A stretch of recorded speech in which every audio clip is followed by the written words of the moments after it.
నేను ఈ వీక్ ఒక జాక్‌పాట్ మిస్ అయ్యాను. అదేంటో మీకు చెప్తాను. నేను ఈ వీక్‌లో ఉమంగ్ డైరీస్‌లో ఒక 80,000 ఇన్వెస్ట్ చేశాను. బట్ వేరే స్టాక్‌లో ఇన్వెస్ట్ చేద్దాము అని అయి సెల్ చేశాను. లాస్‌లో -2%లో.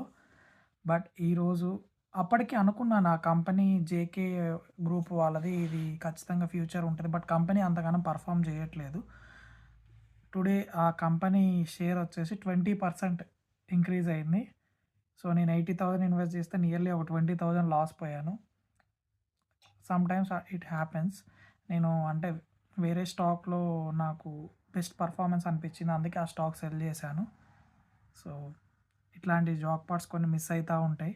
బట్ స్ట్రెస్ తీసుకోవద్దు. స్టాక్ మార్కెట్‌లో కావాల్సింది patience and money and analysis. Analysis చాలా ఇంపార్టెంట్. అనాలిసిస్ లేనిది మీరు కొంటే మాత్రం 90%